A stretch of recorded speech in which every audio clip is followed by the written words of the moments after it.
image, évidemment, radioscopie, Patrice Ramden. Bonjour Patrice. Bonjour Damien, bonjour à tous. Estelle Colin vous a fait jouer la semaine dernière à Qui a dit quoi? Oui, j'aime bien jouer, je suis un grand joueur. Ouais. Et on va jouer mais à un nouveau jeu. Maintenant, je viens de l'inventer, ça s'appelle le QQCQC. Vous savez ce que ça veut dire, QQCQC? Non. QQCQC, ça veut dire, mais qu'est-ce que c'est que ça? Alors, déposez-le, c'est pas mal sur un t-shirt, Patrice. Je vous montre une photo et vous devez deviner ce qu'elle raconte. On commence avec la première photo. Mais qu'est-ce que c'est que ça? Alors, je vais quand même vous aider un petit peu. C'est une ville péruvienne. La Rinconada, c'est le nom de cette ville. Elle se situe dans la cordillère des Andes. Et alors, sa particularité, c'est que...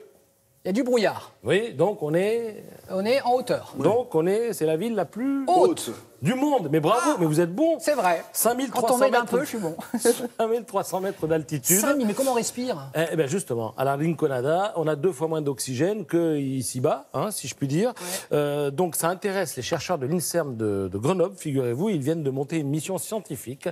Ils vont aller étudier la manière dont les gens respirent, éventuellement les maladies dont ils souffrent sur place. Ils vont étudier leurs conditions de vie extrêmes.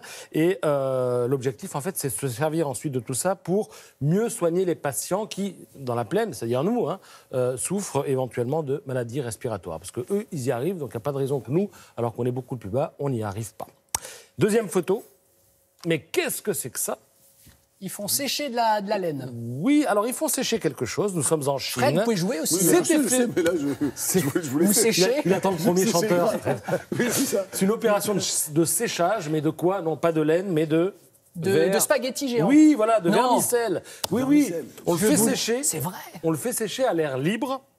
De octobre à avril, on ne rigole pas avec les nouilles en Chine, et cette opération permet d'en obtenir de très très fines qui sont, paraît-il, aussi fines qu'un cheveu, tout simplement. Troisième photo. Mais qu'est-ce que c'est que ça?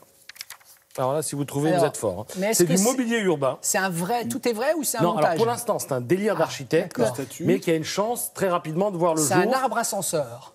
C'est un arbre. Pas ascenseur, parce qu'on y accède par un escalier en colimaçon. C'est un hôtel dans les airs. On y est presque. C'est pas un hôtel, ça va être un lieu de repos. C'est-à-dire que ça s'appelle le Tree Hopper.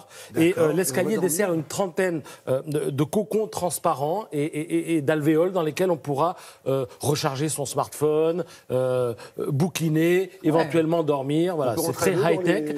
J'imagine qu'on peut y aller à 2, en tout cas je l'espère. Regardez ce romantique, Fred, il veut rentrer à 2, lui. Il y aura un succès phénoménal si on peut le faire. Ah bah c'est sûr, mais en tout cas le projet a l'air beau. Ouais. Merci beaucoup. Et ça sera à Londres, si ça voit le jour. D'accord. D'abord Londres et peut-être un jour chez nous, on ne sait jamais.